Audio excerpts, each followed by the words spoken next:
Assalamualaikum warahmatullahi wabarakatuh. Perkenalkan, kami dari kelompok 7 mata kuliah manajemen pemasaran. Di sini saya Farel Daifa Pandia. Saya Katak Javid Nama Abadi. Saya Haidar Jibran Abdul Ghafur. Nah, di sini kami akan mempresentasikan tentang marketing mix dari Starbucks Coffee untuk memenuhi tugas ujian akhir semester dari mata kuliah manajemen pemasaran yang diampu oleh Ibu Heni Hendrayati.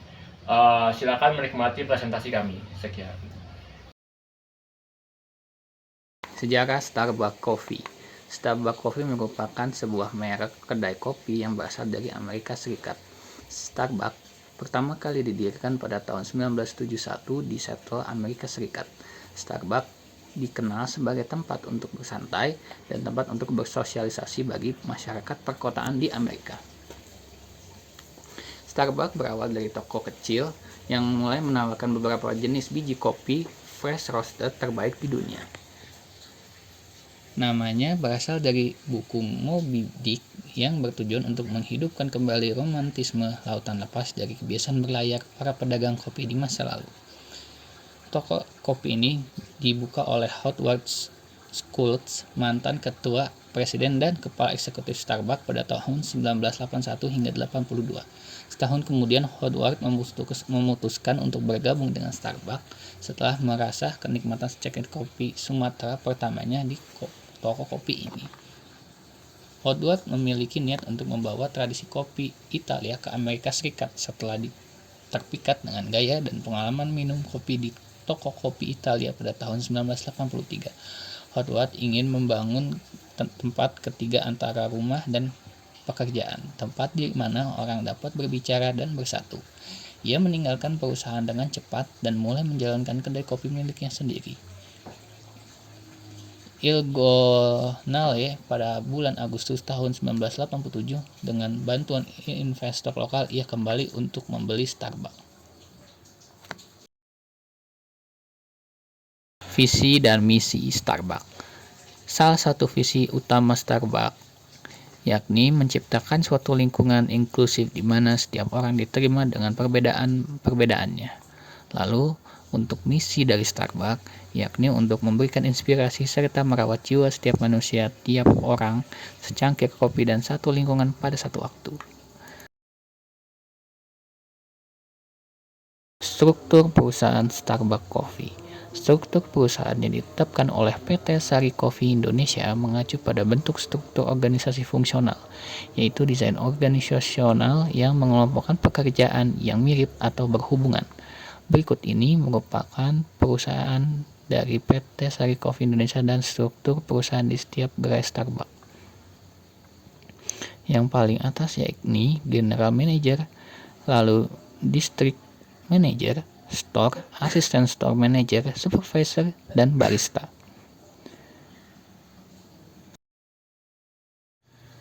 Segmenting Starbucks. Yang pertama mengenai geografis dari Starbucks.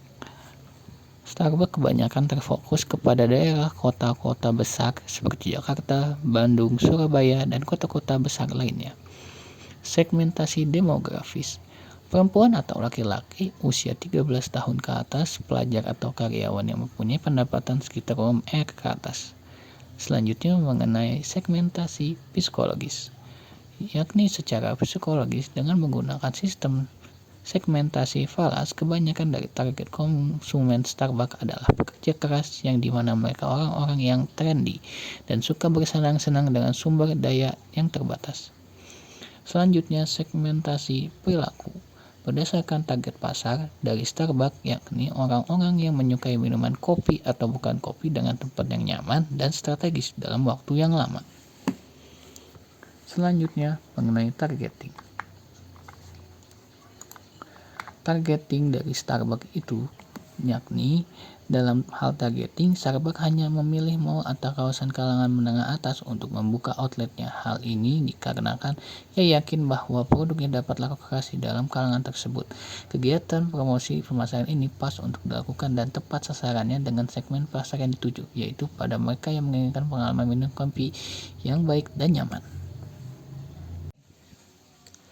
Positioning Starbucks dengan slogan Starbucks yaitu World Finest Coffee Experience. Starbucks dapat memposisikan diri sebagai tempat kopi yang tidak hanya mengagungkan rasa dari kopi yang dijual, tetapi juga sebagai tempat untuk menikmati pengalaman ngopi yang terbaik. Jadi melalui positioningnya ini, Starbucks ini seperti ingin berkata pada konsumennya bahwa Starbucks itu tidak hanya menjadikan kopi yang enak, tetapi juga produk jasa seperti kepedulian terhadap kenyamanan dan pengalaman yang dirasakan oleh pelanggannya.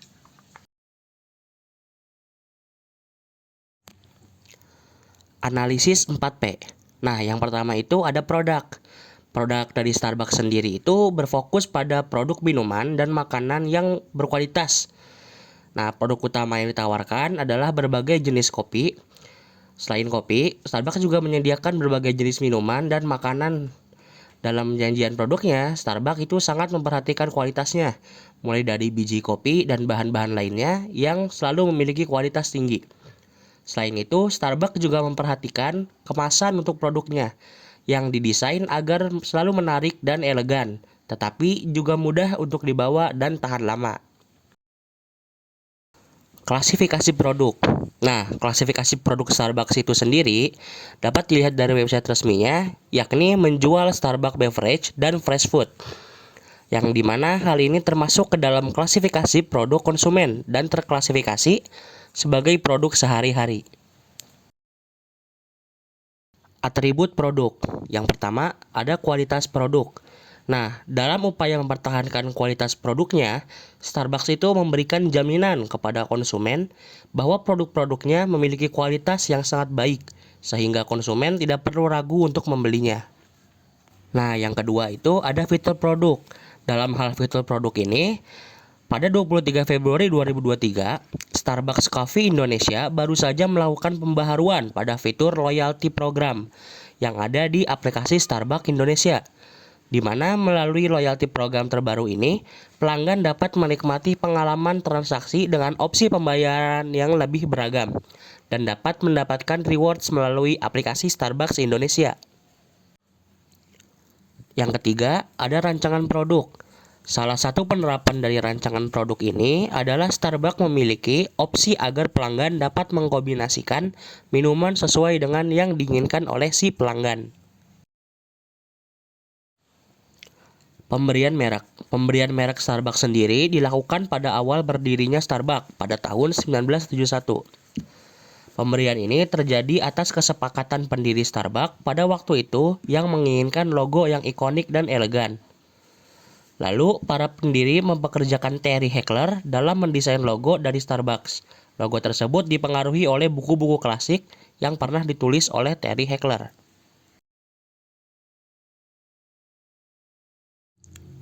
Selanjutnya, pengemasan produk. Nah, Starbucks dalam melakukan pengemasan produknya menggunakan plastik berbahan rPET. Nah, hal ini bertujuan agar dapat mengurangi limbah sampah. Nah, lalu selain plastik sebagai pengemasan utamanya, terdapat pengemasan sekunder, yakni menggunakan paper bag. Penggunaan paper bag ini diharapkan dapat melindungi bumi dari limbah sampah yang sudah terlalu banyak.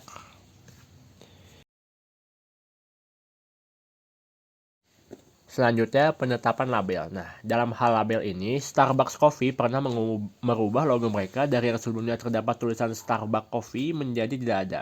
Nah, keputusan Starbucks ini dinilai nekat oleh beberapa pihak, namun perubahan logo ini bukannya tanpa maksud. Menghilangkan kata Starbucks Coffee adalah ingin mengkomunikasikan pesan bahwa Starbucks mulai melebarkan sayap bisnis mereka dan mulai memperkenalkan produk non-kopi seperti smoothies, teh, cake, dan bisnis musik. Hal ini dilakukan semata-mata untuk memberikan kepuasan kepada konsumen.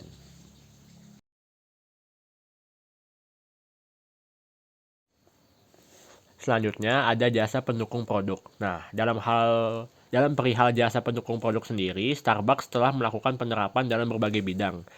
Dari mulai tahap persiapan bahan dan quality checking, lalu didistribusi secara efisien hingga sampai ke tangan konsumen dalam keadaan dan kualitas terbaik. Contoh lainnya adalah penggunaan kemasan yang ramah lingkungan. Selanjutnya ada tingkatan produk. Nah, tingkatan produk ini terdiri dari 3 poin, yaitu ada produk inti, produk aktual, dan produk tambahan. Nah, produk inti atau core product itu merupakan produk utama yang ditawarkan kepada pelanggan. Nah, maka dapat dikatakan produk inti atau core product dari Starbucks sendiri adalah beverage and fresh food. Nah, setelah itu yang kedua ada produk aktual. Nah, produk aktual itu sendiri adalah produk yang ada di sekitar produk inti yang memiliki karakteristik yaitu tingkat kualitas, fitur, rancangan, nama, dan merek kemasan. Jadi, dapat dikatakan bahwa produk faktual dari Starbucks itu merupakan berbagai varian jenis minuman dan makanan yang ditawarkan. Dan yang ketiga itu ada produk tambahan. Nah, selain produk inti dan produk aktual, Starbucks juga memiliki produk tambahan, yaitu berbagai merchandise yang dijual di Starbucks. Selain itu, Starbucks juga menyediakan pelayanan jasa yang meliputi berbagai hal mulai dari penyewaan meeting hall sampai jasa bus di resepsi pernikahan, dan lain sebagainya.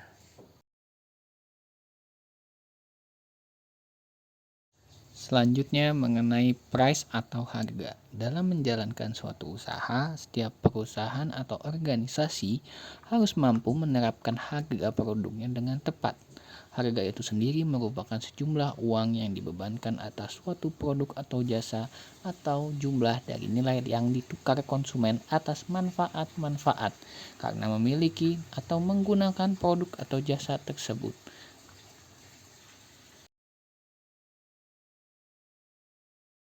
Strategi penetapan harga. Dalam menetapkan harga, Starbucks menggunakan strategi skimming price. Skimming price merupakan penentuan harga di mana perusahaan atau pemilik produk memasang harga yang sangat tinggi untuk suatu barang dan kemudian harganya turun seiring waktu. Strategi ini biasanya digunakan saat merilis suatu produk baru. Nah, di mana Starbucks melakukan produk baru, mereka menaruhnya di harga yang cukup tinggi. Oleh karena itu, strategi ini cocok untuk mereka. Selanjutnya mengenai metode penetapan harga.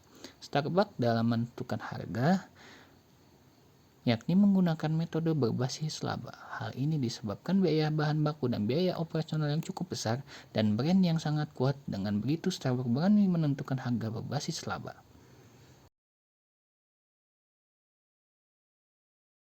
Selanjutnya mengenai promotion. Promotion merupakan strategi dalam mengkomunikasikan informasi produk atau jasa dari penjual kepada pembeli. Dalam hal ini kita harus pintar menyusun strategi promosi agar produk kita bisa dikenal oleh konsumen. Terdapat strategi promosi yang diterapkan oleh Starbucks Coffee, yakni cara yang dilakukan oleh Starbucks untuk menarik pelanggannya sebenarnya sama saja, namun dia mengikuti jejak perusahaan-perusahaan besar seperti McDonald's, Burger King, dan KFC yang telah mempromosikan produknya melalui dunia maya, mulai dari Twitter, Facebook, YouTube, Instagram, dan lainnya. Ia mengartikulasikan demi menjangkau lebih banyak orang daripada melalui media tradisional. Strategi pemasaran agak unik yang mereka lakukan. Salah satunya adalah untuk pengguna Twitter. Starbucks memanfaatkan kekuatan jaringan situs ini untuk memberikan tantangan kepada orang untuk menjadi yang pertama memposting Starbucks foto poster di Twitter. Starbucks percaya melalui media online, selain anggaran yang mereka keluarkan dapat ditekan, mereka juga dapat menjangkau lebih banyak orang.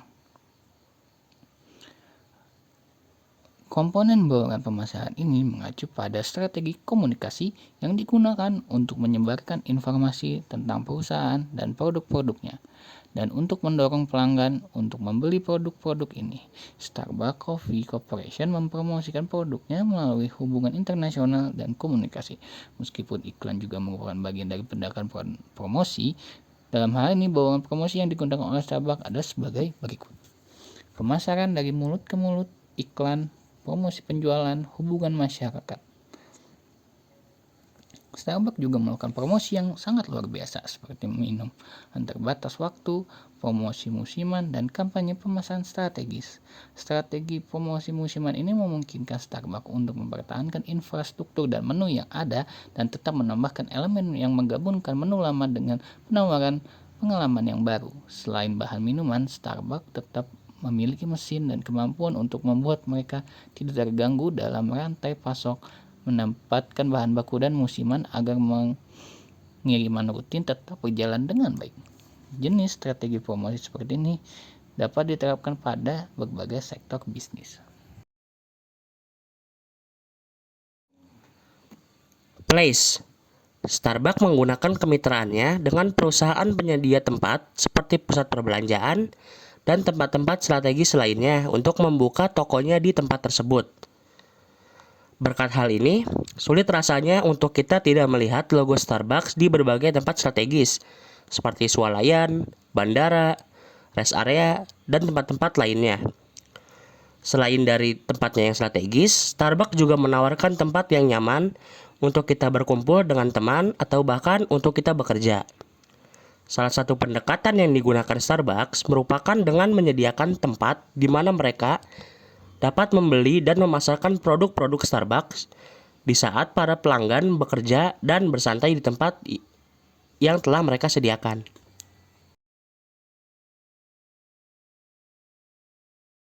Sekian presentasi dari kelompok 7.